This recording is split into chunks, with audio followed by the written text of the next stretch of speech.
Everyone, welcome back to my YouTube channel. कैसे आप सब लोग। तो जी आज मैं आपके लिए लेके आई हूँ बालूशाही की रेसिपी, यानी कि मैं आज बालूशाही बनाने वाली हूँ किचन में, और आशा करती हूँ कि आपको बहुत ज़्यादा पसंद आएगी। तो चलिए जी स्टार्ट करते हैं आज की रेसिपी बनाना। तो यहाँ पर लिया है मैंने एक बाउल से थोड़ा सा कम घी। तो आप एक ही बर्तन का मेजर कर लीजिए, आपको कप रखने हैं, बाउल रखने हैं, जो भी चीज़ रखनी है उसी तरीके से आप उसको मेजर कर लीजिए। यहाँ पर एक कप या एक बाउल जो भी बोलो उतना घी ले लिया, और उसी हिसाब से हमें डाल देना है इसके अंदर दूध। तो दोनों चीज़ बराबर मात्रा में लेनी है और फिर इसको अच्छे से आपको फेंटना है। तो एक स्मूथ सा इसका पेस्ट बन जाएगा। तो आपको उतनी देर तक इसको फेंटना है कि जिसका स्मूथ सा एक पेस्ट बन जाए। तो लगातार इसको चलाते हुए फेंटिए। इससे जब हमारा ये वाला जो स्मूथ सा पेस्ट तैयार होता है और इसमें हम अपना आगे का प्रोसीजर करते हैं, तो बड़े क्रिस्पी से हमारे जो बालूशाही बनते हैं, बहुत ज़्यादा स्वादिष्ट लगते हैं। तो ये चीज़ सबसे मेन है, आपको ये बहुत अच्छे से पेस्ट बना लेना है। तो देखिए इस तरीके का आपको स्मूथ सा पेस्ट बना लेना है। तो आपको दिखाई दे रहा हो कितना स्मूथ सा बना है। तो यहाँ पर अब हमें डालनी है मैदा। तो मैदा हमें डालने हैं ये 2 बाउल। तो इस कटोरी के हिसाब से काफ़ी बड़ा है, तो आपको 2 बाउल डालने हैं और इसी हिसाब से आपको मेजर रखना है। जो भी आप कर रहे हो, कप का ले रहे हो या बाउल का ले रहे हो, तो आपको मैदा ज़्यादा क्वांटिटी में रखनी है। तो पहले मैं 1 बाउल की मैदा है उसको मिक्स कर दूँ, क्योंकि जो दूध और घी का हमारा पेस्ट है स्मूथ सा, वो बहुत अच्छा और ज़्यादा है। तो एक बाउल जो मैदा है वो अच्छे से इसमें मिक्स हो जाएगी। और उसके बाद जब हमें दूसरे वाले बाउल की मैदा डालनी है, तो उसको थोड़ा थोड़ा करके डालना है, जिससे कि हम आसानी से उसको मिक्स कर सकें। क्योंकि पहले तो वो ज़्यादा था और मैदा कम थी, तो फटाफट से हो गया। लेकिन इसके बाद ये थोड़ा सा टाइम लेती है, तो आप इसके बाद हाथ से कीजिए, क्योंकि स्पून से वो होने वाला नहीं है बिल्कुल भी। तो आप इसे हाथ से मिलाते जाइए और थोड़ा थोड़ा मैदा इसके अंदर डालते जाइए और चारों तरफ से इसको मिक्स करते जाइए।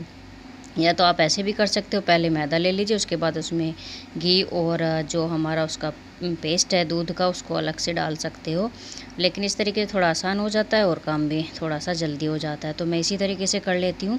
बस मैं इसमें थोड़ा थोड़ा मैदा डालती जाऊँगी और उसको मिक्स करती जाऊँगी। तो देखिए यहाँ पर पूरा मैदा मेरा ऐड हो चुका है।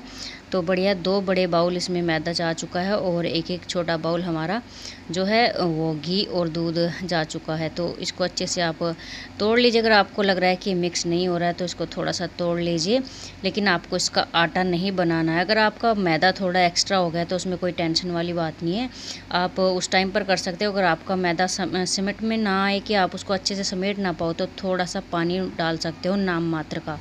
तो यहाँ पर हमें डालना है इसके अंदर 1 चम्मच बेकिंग पाउडर। जो आपके घर में होता है बेकिंग पाउडर, आप उसका यूज कर सकते हो। और आप उसको पहले भी डाल सकते हो, मैदा के साथ भी डाल सकते हो, और लास्ट में डालना चाहते हो तो लास्ट में भी डाल सकते हो। इसको भी अच्छे से इसके अंदर मिक्स कर देना है और इस तरह का हमें अपना जो है डो बनाकर तैयार करना है। हमें इसके अंदर मुक्कियाँ बिल्कुल नहीं लगानी है और 10 से 15 मिनट के लिए आपको इसको रेस्ट पर छोड़ देना है। इतने टाइम के लिए हम बनाएंगे अपनी बालूशाही के लिए चाशनी। तो चाशनी बनाने के लिए यहाँ पर मैंने 2 जो मेजर कप है मेरे 2 लिए हैं चीनी के। तो आप जिस भी हिसाब की बनाएं, मैं यहाँ पर बहुत कम क्वांटिटी में जो है चाशनी बना रही हूँ। और साथ में 2 मेजर कप के साथ मैंने 1 मेजर कप लिया है पानी का।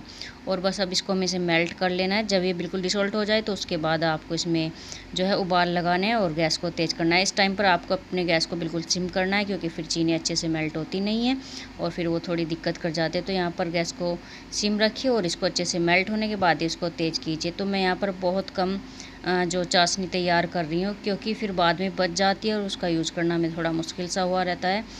तो इस वजह से मैं थोड़ी ही चाशनी बना रही हूँ। आप चाहे तो एक्स्ट्रा चाशनी बना लीजिए, 4 बाउल की बना लीजिए, तो उससे आपके क्या है एक साथ सारे डूब जाएंगे। तो मैंने थोड़ा ही बनाया और मैं उसी हिसाब से इसको मैनेज कर लूँगी। तो यहाँ पर देखिए बढ़िया सा इसके ऊपर उबाल आ चुका है, और उबाल आने के बाद आपको जो है इसकी एक चाशनी सी बनानी है। तो एक तार की तो बिल्कुल नहीं बनानी है। एक तार जब बिल्कुल आसपास आने वाला हो ना, तो उतने ही समय तक आपको इसको उबालना है। तो एक तार से कम और आधे तार से ऊपर जो बीच का जो साइज़ होगा वो आपको इसका चाशनी का रखना है। और यहाँ पर ये आप थोड़ा सा फूड कलर डाल सकते हो। तो मैंने ऑरेंज वाला फूड कलर डाला है, और आपकी इच्छा नहीं है, आप फूड कलर यूज़ नहीं कर रहे हो, तो आप उसको स्किप भी कर सकते हो, उसमें कोई परेशानी वाली बात नहीं है। और इसको मैंने सीधा ऐसे ही डाल दिया। और अगर आपको डालना है तो आप थोड़ा सा पानी में पहले उसको घोल लीजिए, उसके बाद चाशनी के अंदर डालिए और इसको भी आपको लगातार चलाना है, क्योंकि अभी हमारी जो चाशनी अभी चिपचिपी हुई है उसमें हल्का सा तार नहीं बना है। तो देखिए यहाँ पर हल्का हल्का सा तार बनने लगा है। बस इसी हिसाब की आपको चाशनी रखनी है, पूरे एक तार की नहीं करनी है, उससे थोड़ा सा कम ही रखना है। तो ये बड़ा आसानी से हो जाता है अंदाज़ा, इसमें कोई दिक्कत नहीं होती है। तो देखिए यहाँ पर 10-15 मिनट हो चुके हैं और मेरे आटा देखिए कितने अच्छे से सेट हुआ है। और आटे को आप किसी बटर पेपर में भी कवर करके रख सकते हो। तो यहाँ पर मैंने तो सीधा ही रख दिया था। बस क्या है कि इसके ऊपर पपड़ी नहीं आनी चाहिए। तो मेरे आटे के ऊपर बिल्कुल भी पपड़ी नहीं आई है। और आपको यहाँ पर इसे तोड़ तोड़ के थोड़ा सा मैश कर लेना है। बहुत अच्छे से इसके अंदर पड़त आए हैं, बहुत बढ़िया सा आटा हमारा जो है ना सेट हुआ है। तो आपको हल्का हल्का सा इसको मैश कर लेना है और उसके बाद इसकी बनानी है लोइयाँ। बस इतना करना है कि ये आपस में थोड़ा मिक्स हो जाए, अलग अलग सा हमें बिल्कुल ना दिखाई दे। तो आप 1 से 2 बार या 3 बार इसको तोड़ तोड़ के फिर से मिक्स कर लीजिए। तो इससे क्या होता है, हमें ज़्यादा मेहनत नहीं करनी पड़ती और बड़ी आसानी से ये बनकर तैयार हो जाता है। तो देखिए बिल्कुल सॉफ्ट सा हमारा डो लग गया है। उसके बाद हमें इसमें लोइयाँ तोड़नी है। आप जिस भी हिसाब की बालूशाही रखना चाहिए उस हिसाब की बनाइए, क्योंकि जिस हिसाब से हम बालूशाही बना रहे हैं, जब उसको हम उबालते हैं फिर उसे चाशनी में डालते हैं तो उसका साइज़ बड़ा ही हो जाता है, कम नहीं होता है। तो उस हिसाब से आप अपनी बालूशाही का साइज़ रख सकते हैं। तो मैंने थोड़ा बीच के ही साइज़ की रखी है, ज़्यादा छोटी भी नहीं है और ज़्यादा बड़ी भी नहीं है। आपको इसको मसलते हुए एक गोल सा शेप दे लेना है और फिर उसके किनारे आपको इकट्ठे कर देना है। उसके बाद उसको थोड़ा सा चपटा कर देना है। तो अब हमें इसके बीच में करना है एक होल। और होल करने के लिए हम फिंगर का भी यूज कर सकते हैं, लेकिन क्या होता है कि अगर हम फिंगर से होल करते हैं तो उससे थोड़ा छोटा होल बनता है और मैदा थोड़ी फ्लेक्सिबल होती है तो फिर से सिकुड़ जाता है। तो इसके लिए आप क्या करोगे, आपको थोड़ा सा बड़ा होल बनाना है। और आप यहाँ पर किसी भी मोटी सी चीज़ का यूज कर सकते हैं। तो मैंने यहाँ पर जो अदरक कूटने वाली हमारी मूसली होती है उसका इस्तेमाल किया है। तो आप उससे थोड़ा बड़ा होल कर लीजिए और फिर उसे फिंगर से थोड़ा सेट करके रख दीजिए। तो इसी तरीके से मैं अपने सारे जो है बालूशाही तैयार करके रख लूँगी। और आपको सारे एक साथ ही तैयार करके रख लेना है, ये नहीं कि आप एक एक बनाएंगे और उसके बाद उसको तेल रिफाइंड जो भी यूज़ करेंगे उसके अंदर डालेंगे। बस आपको एक साथ ही तैयार करके रख लेना है, इससे जल्दी भी हो जाता है काम। और क्या होता है कि मैदा थोड़ी फ्लेक्सिबल होती है तो थोड़ा सिकुड़ने शुरू हो जाते हैं। तो आप फटाफट से इसको बनाइए और बनने बड़े आसान है, इनमें कोई ज़्यादा झंझट नहीं है, बड़े आराम से बन जाते हैं। तो देखिए मैंने सारे बालूशाही बना कर रख लिए हैं। तो मैं ज़्यादा नहीं बना रही हूँ, मैं थोड़े ही बना रही हूँ। आप जितने भी बनाओ तो सारे एक साथ ही बना कर रख लीजिए। और यहाँ पर देखिए तेल थोड़ा गर्म हो चुका है। बस आपको तेल इतना गर्म करना है, तेल नहीं, आपको रिफ़ाइंड का यूज करना है। तेल से जो टेस्ट है थोड़ा अच्छा नहीं आएगा, तो आप रिफ़ाइंड या देसी घी का ही यूज कीजिए। और सिर्फ इतना गर्म कीजिए उसको कि थोड़े बबल्स तो आएँ, लेकिन जो हम उसके अंदर कुछ भी डालें तो वो ऊपर ना आए। जैसे कि तैर कर ऊपर आ जाता है, वो ऊपर नहीं आना चाहिए, उसमें वो ज़्यादा गर्म हो जाएगा। क्योंकि इसके अंदर कई परत होते हैं और इन्हें सिकने में टाइम लगता है। तो आप बिल्कुल गैस को अपने लो रखिए, लो गैस पर आपको बालूशाही को सेकना है। अगर आपने हाई कर दी तो वो जल्दी से बाहर से तो जल जाएंगे और अंदर से कच्चे रह जाएंगे। तो देखिए यहाँ पर बालूशाही फूलनी शुरू हो गई, क्योंकि इसके परत खुलने शुरू हो जाते हैं तो ये थोड़ी फूल जाते हैं, इसका साइज़ चेंज हो जाता है। और मैंने इसको एक साइड से पलट दिया है। कम से कम एक साइड सिकने में इनको 10 मिनट लग जाते हैं। तो आपको बिल्कुल लो गैस पर इसको सेकना है, थोड़ी भी जल्दबाजी बिल्कुल नहीं करनी है। तो बस यही चीज़ का ध्यान रखना है, इससे हमारे जो है बड़े क्रिस्पी से बनकर तैयार होंगे और खाने में भी टेस्टी लगेंगे और देखने में भी सुंदर लगेंगे। तेज़ आपने कर दिया तो ब्लैक हो जाएंगे और अंदर से कच्चे रह जाएंगे, टेस्ट बिल्कुल ख़राब हो जाएगा। तो थोड़ा सा इन चीज़ों का ध्यान रखना है। टाइमिंग बालूशाही हमारी लेती है तो आपको टाइमिंग देनी पड़ेगी, यानी कि आपको थोड़ा सब्र रखना पड़ेगा और धीमी आँच पर इनको सेकना पड़ेगा। तो आप इनको बार बार दूसरी साइड से भी पलट दीजिए। 1 से 2-3 बार आप इसको ऐसे पलट पलट कर सेक दीजिए, जब तक कि आपके मन के हिसाब से इसका कलर चेंज ना होए तब तक आप इसको सेक सकते हैं। तो मैंने 3 से 4 बार इसको पलटा था और देखिए तब मेरे मन के अनुसार बिल्कुल इसका कलर हुआ था। उसके बाद मैंने इसको निकाल लिया। तो इन्हें निकालना भी बड़ा आसान है, आप फोक की सहायता से इसको निकाल सकते हैं और बाकी करछी वर्ची से निकालना चाहते हैं तो उससे भी निकाल सकते हैं, कोई दिक्कत नहीं है। तो आप सारे बालूशाही इसको निकाल लीजिए। उसके बाद जो आपने सेकंड बैच बनाया हो तो आप उसको भी इसी तरीके से डाल सकते हैं और उतार सकते हैं। तो मैंने यहाँ पर एक ही बैच बनाया था। उसके बाद मैंने लिया है एक बाउल और बाउल की तली में थोड़ा सा मैंने जो चाशनी को पहले ही डाल लिया और बाकी जो चाशनी है मैं ऊपर से डालूंगी। जिस तरीके से घेवर के ऊपर डालते हैं ना, तो मैं उस तरीके से डालूंगी।